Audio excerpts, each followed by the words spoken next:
Welcome everyone to the TMRG's first virtual event. Thanks for joining us. We have a really exciting lineup today. We have some experts that have really good perspectives I think we can all learn from. Our goal is to keep this interesting, keep things moving, and hopefully we can bring some value. So let me jump to the agenda. And just a few housekeeping items. First, this event is being recorded, so all participants, anyone who registered, will receive a copy of this in the next day or so. So please, you can always forward that to some of your colleagues who might benefit from it, or if you want to rewatch it and maybe something important was said and you want to take a look at it, it will be available to you. So our agenda today is we'll give you a brief overview of the TMRG, the TriState Manufacturers Resource Group. We'll do a quick poll to kind of get a perspective of the audience and get a feel for how you're seeing things right now during this COVID-19 times. Each panelist will give a brief presentation, like a quick overview of who they are, what they do, and then what we're seeing in the marketplace. And I think that's something that might be very interesting and give you a broader look of what's happening with businesses in the manufacturing world. And then we'll go through a panel discussion. So we have some questions that we'll ask each member, and then all participants, if you have a question or you want to make a comment, just raise your hand. I'll be alerted to it, and then you can either type it in the chat area, or you can I can unmute you and you can ask your question. So either way would be fine. So yeah, I think let's get started. Okay, so first, brief overview of the TMRG. We are a collection of advisors for manufacturers. We say we're SMEs. We spend a lot of time at our craft learning about the industry, learning about the services that we offer to make sure that we could bring value to the manufacturing world. So we spend time going to events, we spend time reading up on new information, new technologies, and then we also have events like this, this being our first virtual event, but we do have usually in-person events, and then we'll start to have more virtual events depending on how this goes and the type of feedback that we get. So the area that we usually help is the tri-state area, Indiana, Ohio, Kentucky. We've been a group for almost 6 years now. So, we're able to, basically always help or provide resources to manufacturers who need assistance in different ways because we have such a broad range of members. And of course, you can always visit our website. It's the TMRG.com to learn more about our next event or learn more about members. Okay, so let me launch the poll. Let me see.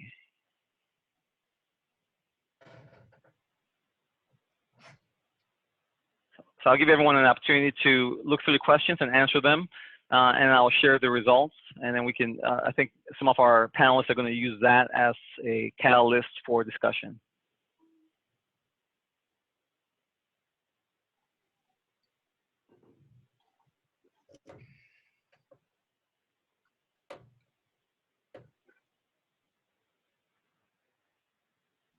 And if you can't see the poll, just maybe raise your hands and let me know. Maybe it's something I can do.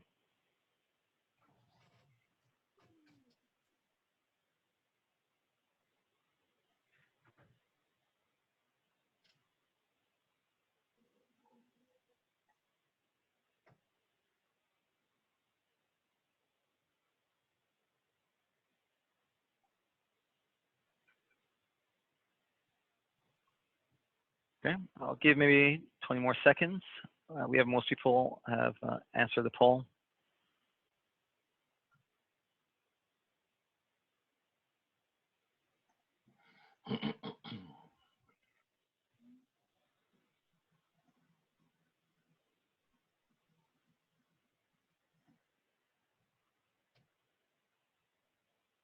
Okay, so let me end the poll and I'll share it with everyone.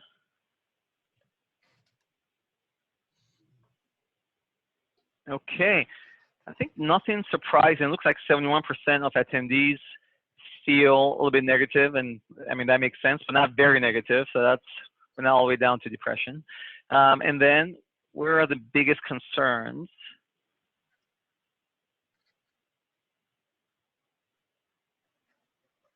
So top two, the economic conditions recovering, replacing lost revenue, makes a lot of sense. And then, of course, the necessary changes to operations. Okay.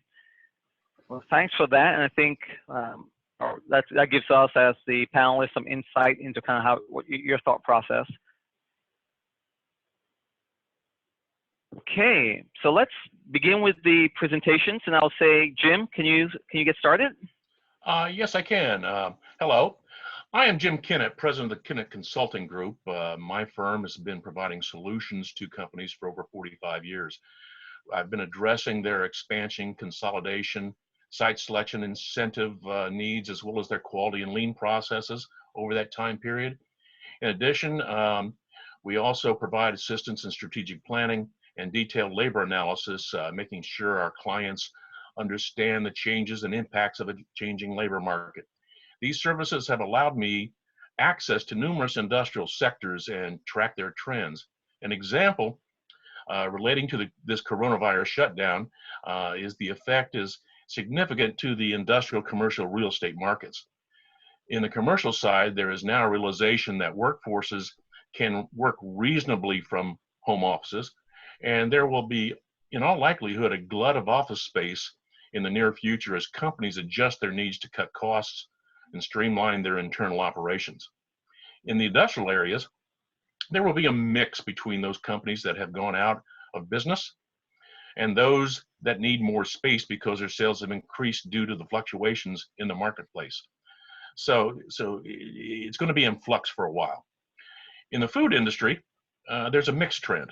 While some businesses are down anywhere from 40 to 60% in their business cycles, there is a built-in demand that you need to realize because people still need to be eating. So that's a critical piece. One industry, particularly that supplies schools and other large cafeteria-style populations, have seen a large reduction in sales. But the good news was that not all states shut down their schools. Only about 20 states did during this pandemic. So they are now starting to see the light at the end of the tunnel as we go into the summer and coming into the fall, which means many places will have opened school systems and they'll be resupplying those. In the metals industry, there are a number of firms that are considered essential and are doing reasonably well compared to the rest of their industry. They seem to be picking up some of the business lost to those that are shut down due to the virus. This will be a large indicator of whether a firm will reopen or remain closed due to the potential loss of business. As time goes forward, those firms that have done long-term planning will be the ones to reap the greatest benefit. Many things go into determining what should be considered as the planning for the market reopening takes place. Trends show that companies that look at where they want to be situated in the marketplace as the reopening of the economy takes place need to look at a myriad of considerations. One, your labor force, the numbers needed, their training, the skill sets to determine how they will impact the marketplace and your position in the new market. You also need to follow your competitors to see if they are anticipating the reopening or if you will have an opportunity to take additional market share. Another consideration is in this reopening is, have you looked at your quality and lean processes and setup? Can you make quality improvements now versus later to increase your bottom line when the economy does come back? Does the space you currently have meet your needs for short and long term as the markets reopen? Or do you need to downsize or expand to meet your planned rollout? These are all critical questions that should be being discussed now, not later. David?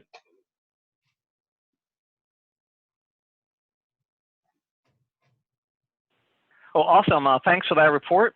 Let's now move on to Jeff Long, and he can give an introduction and kind of what he's seeing in the marketplace. Yeah, thank you. Thank you all for being on the call here today. My company, True Focus Media, helps manufacturing companies cut costs and increase revenue with marketing automation. So I'll be taking, my insights based on that. Obviously, we're finding that companies that already had marketing automation, virtual things already set up in place. I mean, they were already hit the ground running, which is obvious. And a lot of companies that I'm working with or have talked to are really investing a lot of time and resources into getting up to speed. I mean, we have to do this, within weeks or months.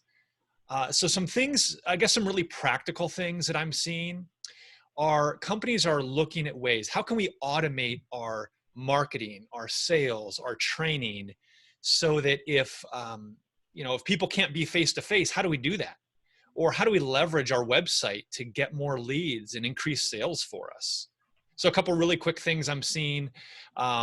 Companies are looking to have like request for proposal forms on their website. So custom RFPs based on specific products or services that are customized so that a user can go on, fill out basic information, and just get an email back, hey, we got this. We'll get back to you in 24 hours or 10 hours or whatever that is. Obviously, some companies can definitely use that. Other companies, that's a struggle, so that's not industry-wide. Some other things real quick, quote calculators, live chat is becoming more and more necessary.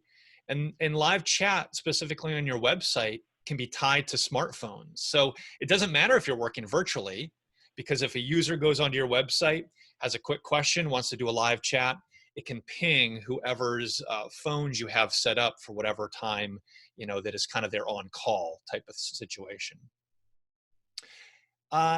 So really the key is, how can you use technology to work for you? Websites, most companies have a website. I find that many of them, and this might be yours, are outdated, or it's more of a portfolio, or it's only talking about you, right? How long you've been in business, what you do, product, services. It doesn't really answer the questions that your customers are asking. So be really customer centric. And then lastly, last couple things is video. We're seeing more and more video, just like these webinars, right? So how can you use video to improve your sales and marketing? So a couple things, content marketing is really key. So, think about creating short videos, even using your phone. You can put on your website, social media. You can send ahead before sales calls or leave behind after a sales call. Video FAQs are popular.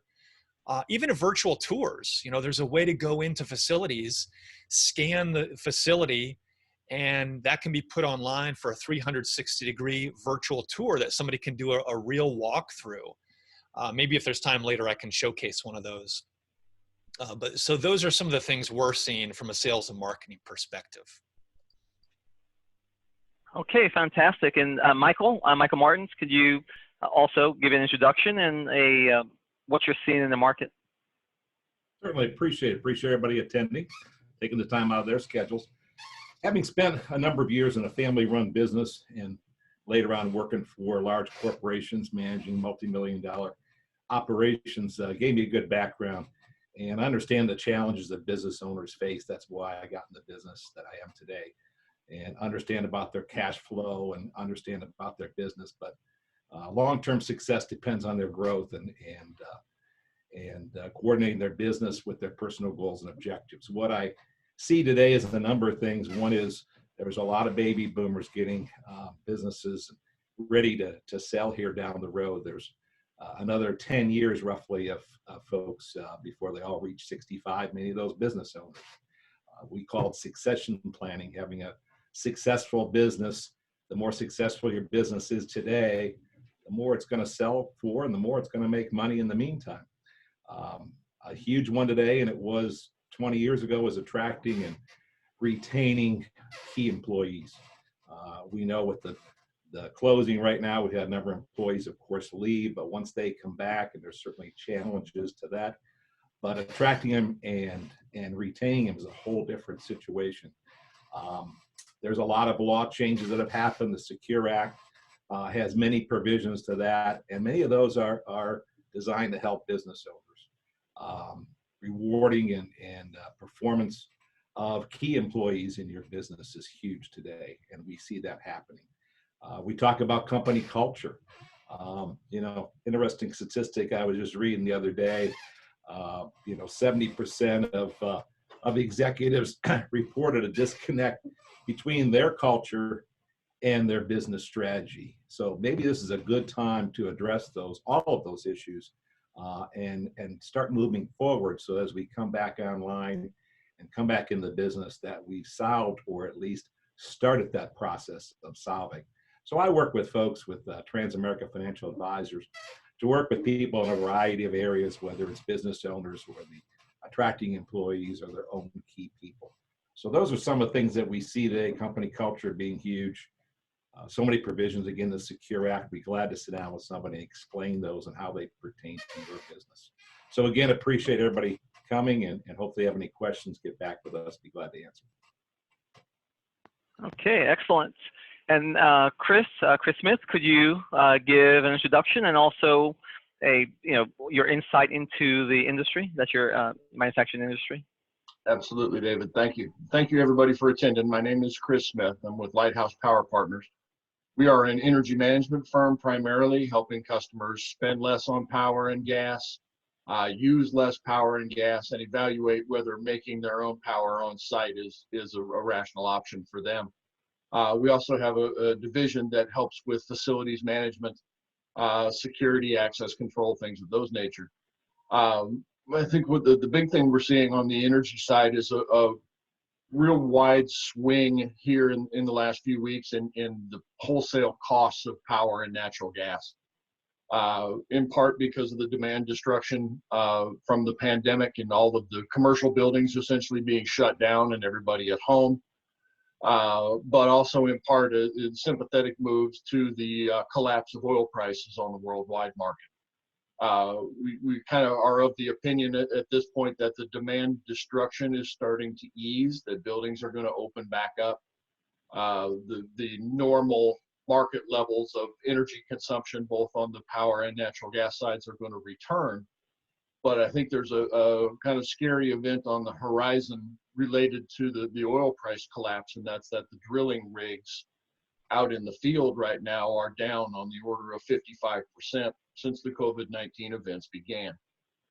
So as demand comes back and our primary means of supply are not online, there's a very real possibility of some heavy price spikes and some real financial events that will impact your business's financial future.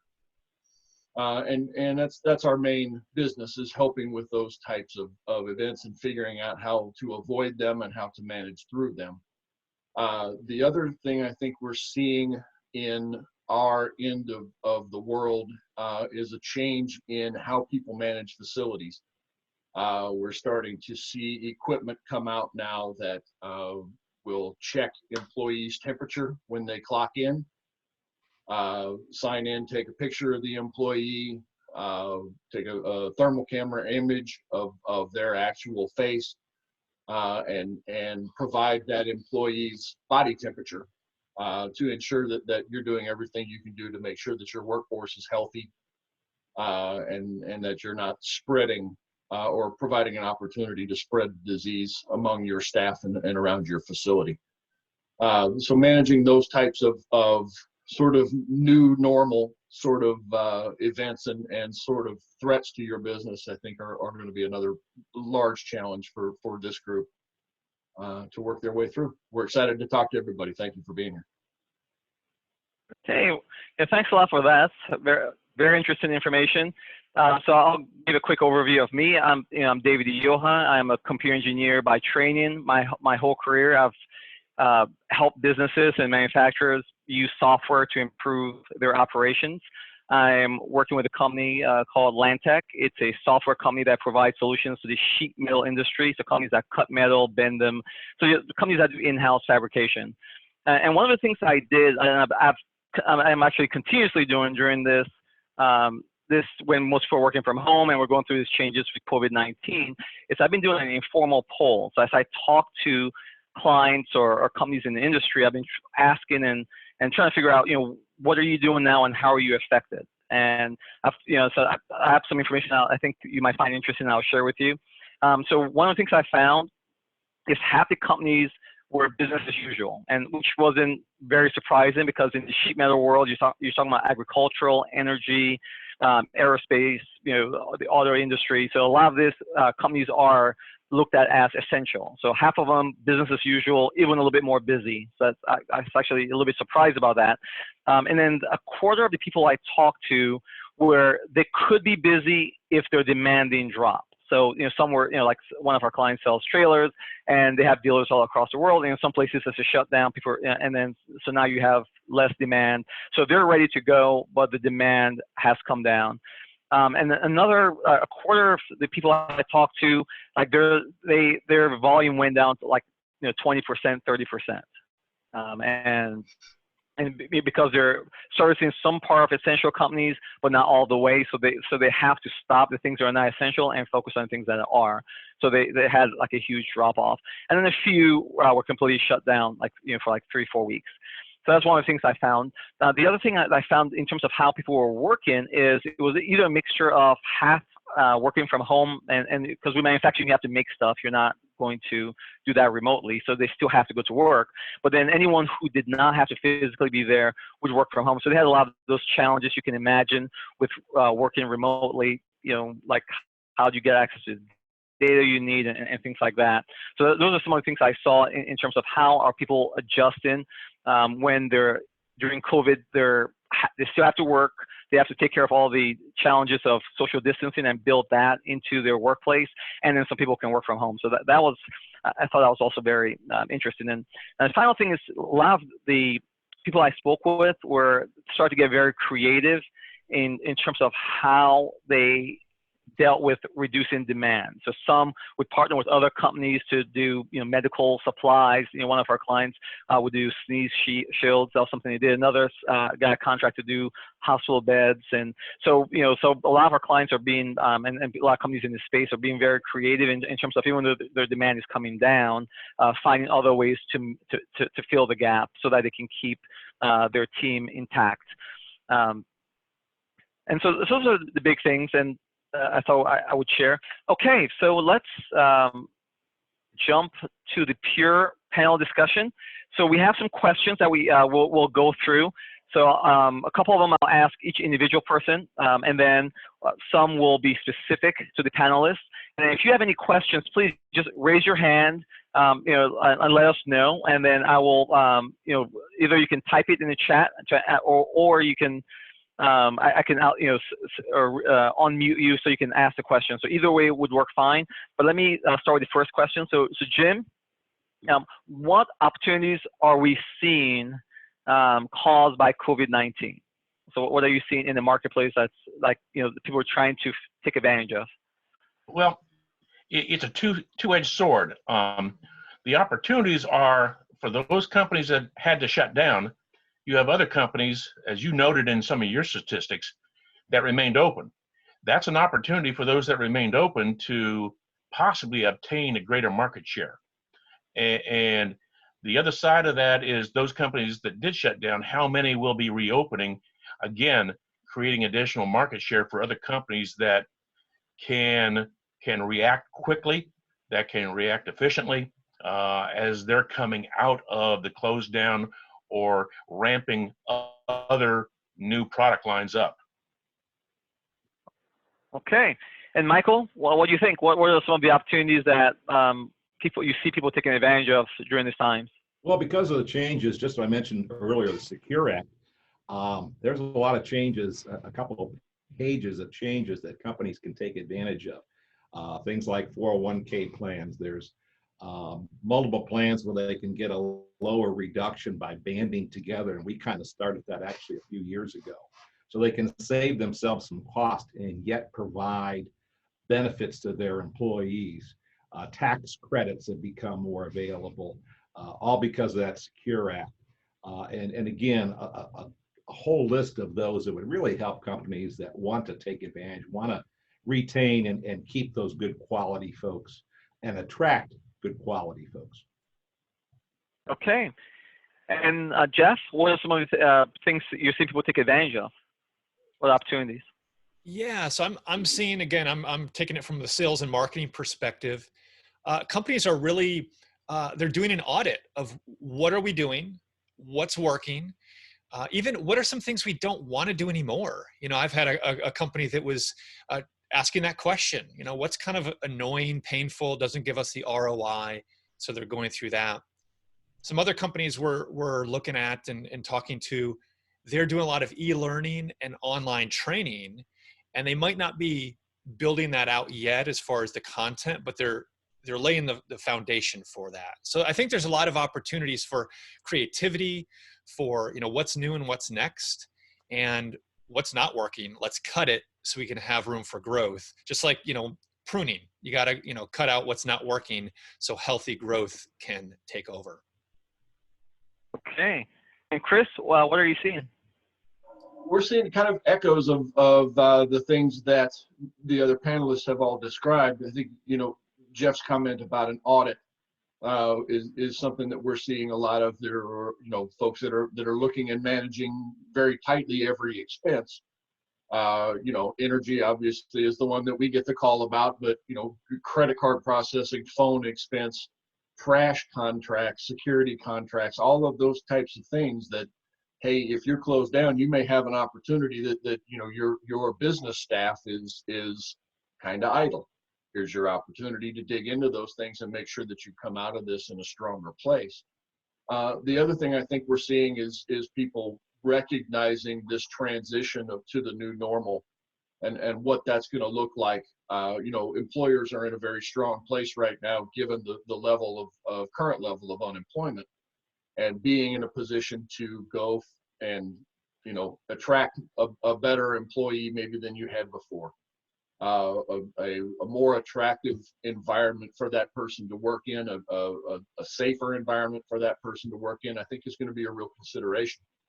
So we're seeing a lot of these types of things, right? Those that are willing to kind of respond actively and get after this challenge are the folks that are going to come out strongest in the end. Makes perfect sense. And from our perspective, from us, you know, basically what our company does is we help streamline and make processes more efficient in manufacturing. And one of the things that, you know, challenges we come across is most manufacturers, you know, in order to fix things or improve things, sometimes you need to slow down or have downtime. So unfortunately, this has actually created that opportunity for many of the companies that, you know, need to improve their training, to look at their processes, as Jeff said, to prune out what's not working really well. And so we're, you know, funny enough, like as things were slowing down and, you know, we were getting really busy because suddenly everyone wanted to do their training. Everyone wanted to, you know, start to install things that they didn't have time to install before. So I would say a big opportunity is if you're seeing some slowdown, that might be an opportunity to increase your capacity, you know, get any training done that you were not able to do before. You know, so because now you have time, and then make the improvements that you know you need to make, or you have, you know, on your list somewhere. You can now get, you know, get on top of that and get those improvements ready. So when things speed back up, you're in a much better place, and you can actually even compensate for the slowdown that you had in the previous month or so. Okay, so let's jump to the next question. And we had one that we just received, and I'll start with you, Jim. Like, what technology trends are going to be the most important going forward, do you think, from your perspective? Depending on the industry, I think the acceptance of what is known as smart manufacturing or Industry 4.0, companies looking at their processes and what can be done to further streamline those, to add technology to your processes so that you spend less time analyzing and more time improving both the bottom line, the ROI, by using the technology as it's meant to. This also goes into your employees need to be trained in this. And there are certain methodologies you need to incorporate for this to make sense and take place. Okay. And Jeff, what do you think? What technology trends are going to be most important now with this new reality we're seeing? Yeah, I think the trends, the technologies are ones that are flexible, adaptable, and can grow with your needs, right? So we don't know what the next 6, 12 months will be, let alone 2 or 3 years. And so be thinking of the opportunities you see, but is the software you're using, is it locked down or is it flexible? And I would recommend go with something that can be built on, added to, rather than some of these that are more proprietary and don't have that flexibility built in. Okay, makes sense. And Chris, what do you think? I mean, I think the big thing is really just being aggressive in your response. One of my favorite business quotes comes from Dr. Seuss and says, "Now my troubles are going to have troubles with me." That an opportunity for you to respond to this in an aggressive fashion, figuring out those corners of your business that maybe you don't have time to attend to during normal events, normal days, weeks of work.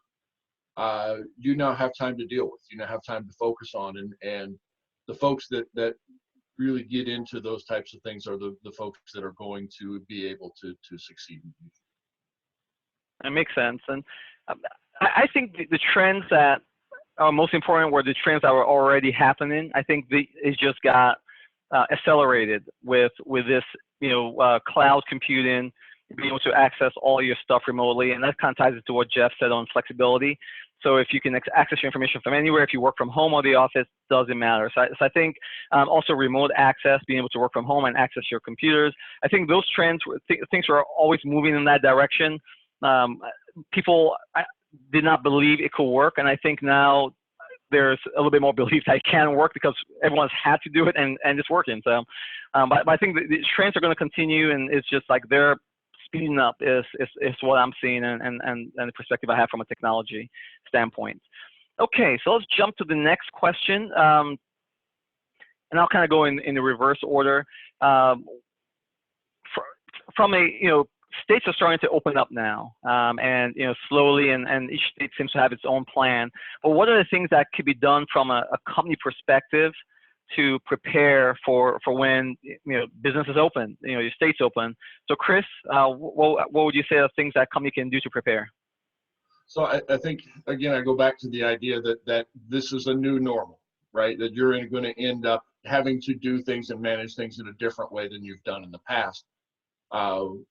Thinking in terms of kind of stakeholder capitalism at this point, that you're going to have to deal with your employees' perception of am I safe when I go to work? Is this the right place for me to make sure that I'm managing my own risk of getting sick and potentially dying from being out there in the world, and whether or not that's the reality. I think that in many people's minds that is the perception. You're going to have to manage to that. You're going to have to manage to, as the employment situation returns to maybe not normal, but whatever the new normal is, that you're going to want to make sure that you're in a position as a business owner, as a business stakeholder, to attract the best possible team members to your place. But I also think you're going to want to make sure that the basic building blocks of your business receive the attention that in many cases they don't. They kind of get taken for granted. So looking at your energy consumption, looking at your carbon footprint, if that's something that is important to your business stakeholders, be that employees, customers, all of the folks that matter to you. Take a look at those things and figure out how to fit your business's old normal, how to transition that into the normal that we're going to get going forward. Okay, thank you. And Michael, I think I accidentally skipped you on the technology question, so you have a 2-for-1. What trends are you seeing from a technology perspective, and also what do you think people can do to prepare, for this as states open up? Well, I think it's interesting. Even our own company had a town hall meeting the other day, and talked about how they remoted folks and sent laptops out to them. And I thought it was interesting. At the end, they said production actually had turned up. And so I think companies have to, as Chris said, analyze, you know, do we need necessary people in the building? You know, can we be more efficient by having them outside of our structured walls? And so I think looking at that hard, you're going to come up with a lot of ways of being able to reduce the size of your building, the size of your footprint, the size of so much. It takes analyzation of the jobs, quite frankly, sitting down and figuring that out. So I thought it was interesting that even our company realized that. So we went with, you know, many things to aid us, you know, so many tools today that you can do online, signing contracts, things like that. Okay. And then just a quick, preparing for the state opening up, what would you suggest, or what have you seen? You know, there's certainly, I've seen some of the rules and some of the things that are going to have requirements to make that happen. Clearly, they got to keep their own people as safe as they do if there's, as they do with their clients. But in the case of their own employees, they got to keep them safe. They got to give them the tools to make that happen. So whatever those tools may be, and of course, today being able to just test the temperature, as Chris said, of people coming in, to make sure that your employees are safe when they walk through that door. You know, my wife worked in a hospital similarly. They've got every day, they put a temperature gauge to their forehead to see where they're at. So I think those things are definitely, you got to keep people safe. It's all part of company culture. How do you treat your employees? Okay. And Jeff, what would you suggest as some preparation as states start to open up? Yeah. So again, I'll take it, you know, from the sales and marketing perspective here. So really it's adjusting your messaging, you know, to be appropriate. So right now, hopefully we're not, you know, hammering home the sales and marketing talking points and all that. Hopefully it's more relationship based. And I hope that will continue. I think that was the, you know, relationship based marketing and selling is, to me, the right way to go. I heard a quote the other day. It's probably an old quote. It says, helping will sell, but selling won't help. And I've been talking for a long time about education-based marketing. You know, how are you teaching and educating your ideal customers? They're already online. They're already doing research. So why not have them stumble across your helpful content that will continue to build trust, showcase you as the industry expert, and then make that buying decision a lot easier and faster because they've already built that trust. Maybe they haven't even talked to you or any department on the phone yet, but they've been doing the research. So they've been reading your articles on your website, watching your videos, seeing some of your content that's been helpful. So they almost feel like they know you even before they talk to a salesperson or somebody to answer their questions.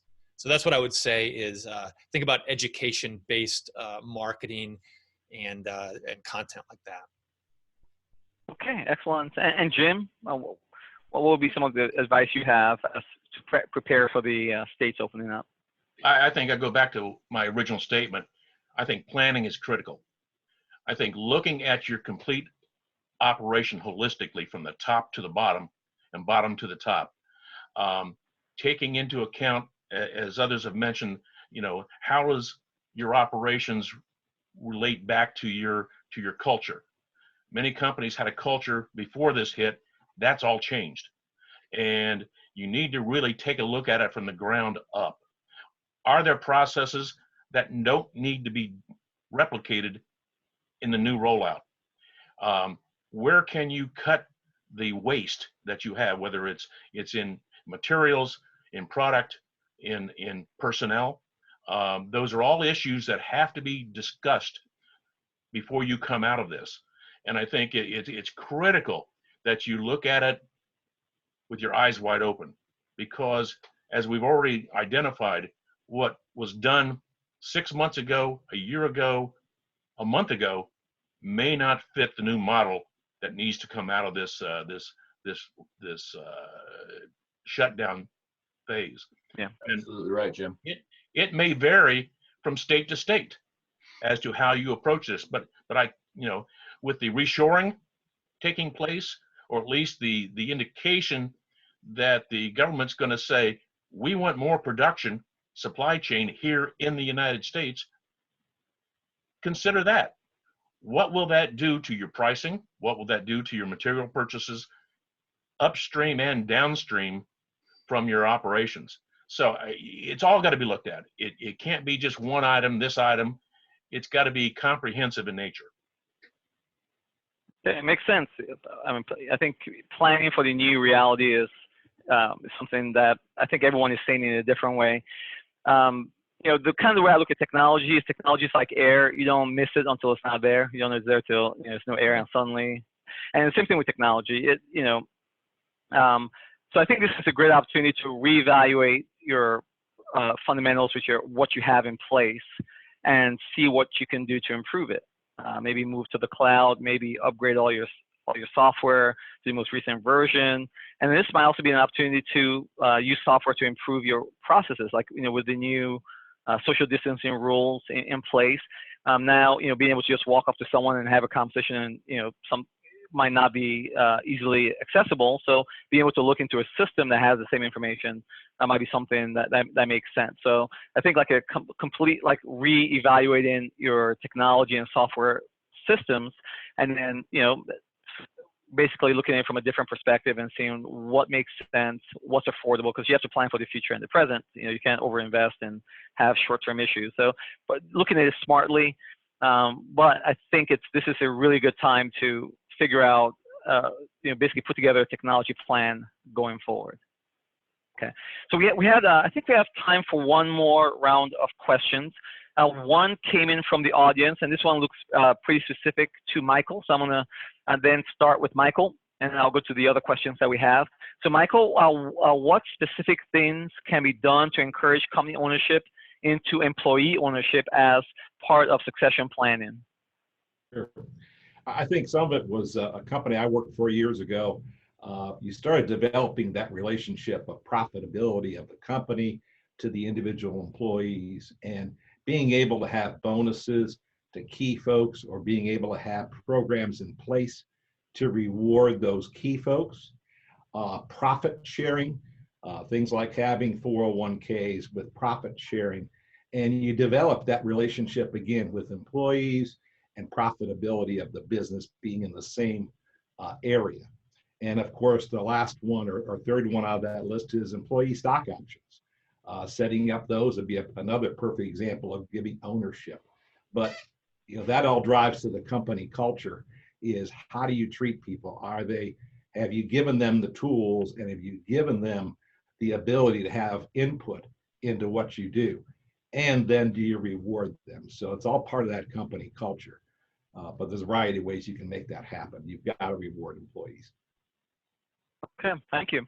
And Jim, what parts of my business should I be looking at coming out of the pandemic shutdown? That's a tough one, because there's so many different ones to look at. But I still go back to, do you have the right employees to meet your needs coming out of this pandemic? Are they the ones that will carry you into the future? Are they the ones that will adjust to the new technologies, to the new practices that you need to implement to be successful? I think if I had to choose one, that would probably be it. I've talked to a number of manufacturers that are now taking the time to take a very, very close look at their skill sets that are needed versus the skill sets they have on staff, and seeing how those match up.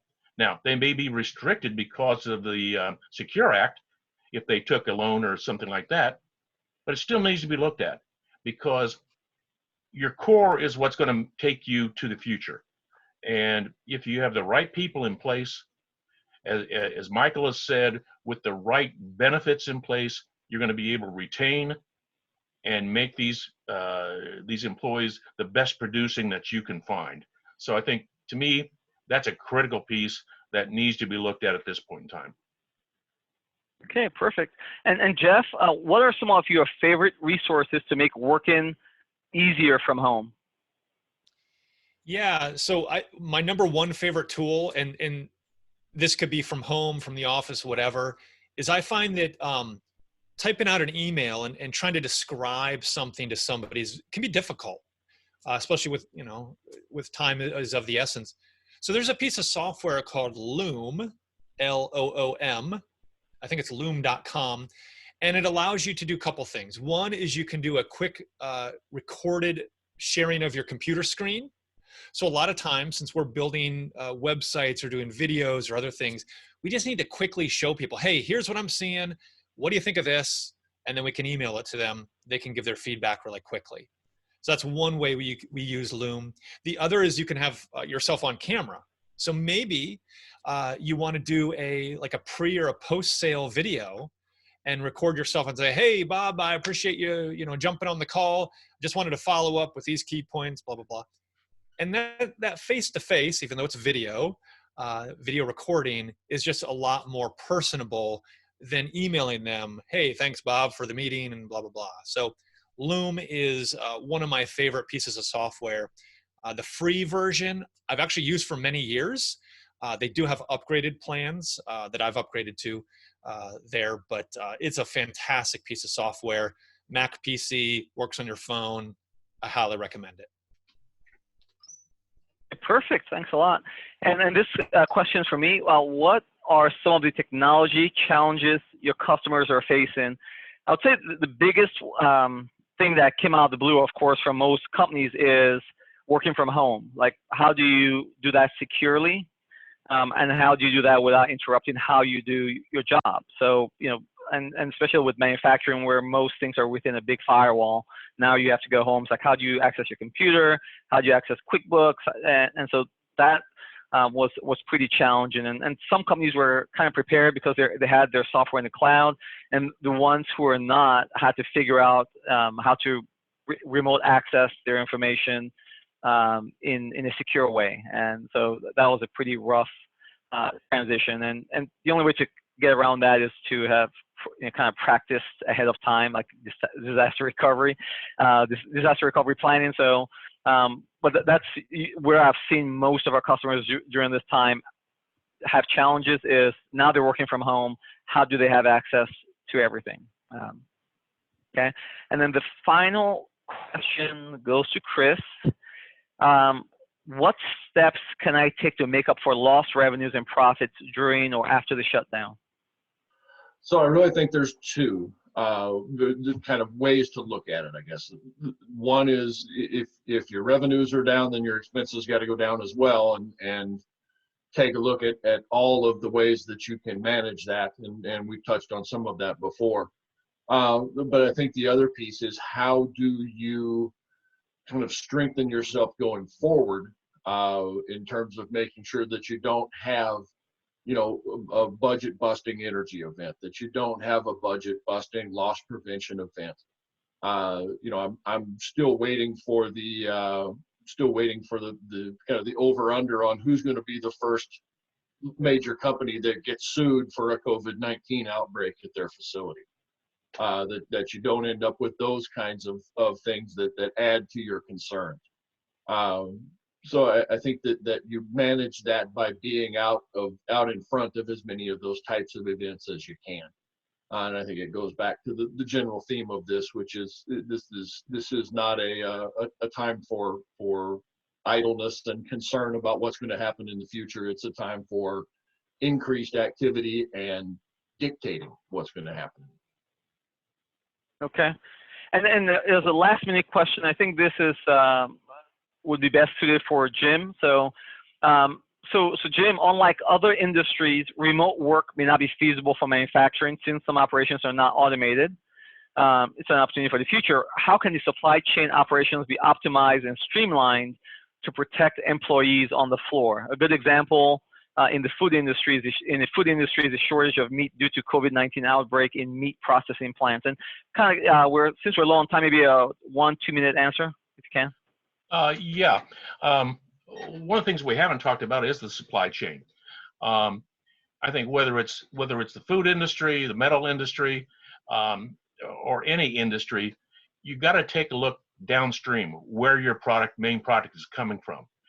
you have to work directly, and we've seen some trends taking place recently in the food processing, where companies are reaching out and saying, go ahead and send it to us, don't waste it.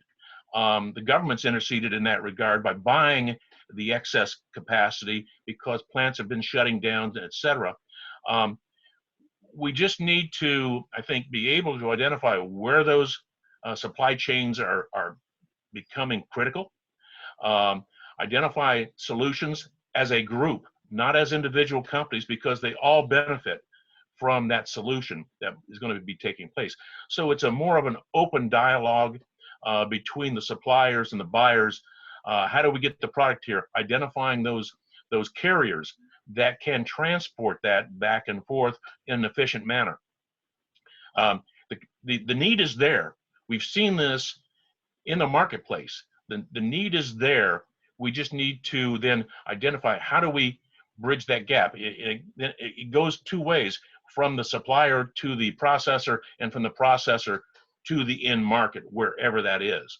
And I have to say, the suppliers, the trucking operations, the logistics operations are doing a great job, but we've got to find a way that communication between the user, the supplier, is more enhanced, is more direct, and have those options open. That's the best way I can discuss it at this point in time. Okay, well, thanks a lot. And thanks to all the panelists for providing your insight and valuable information for to the audience. As I mentioned at the beginning of the event, the recording will be provided to everyone who attended and everyone who registered in the next day or so. And then of course, you can rewatch it or forward that on to your colleagues, anyone you think that might be interested or might get some value from this.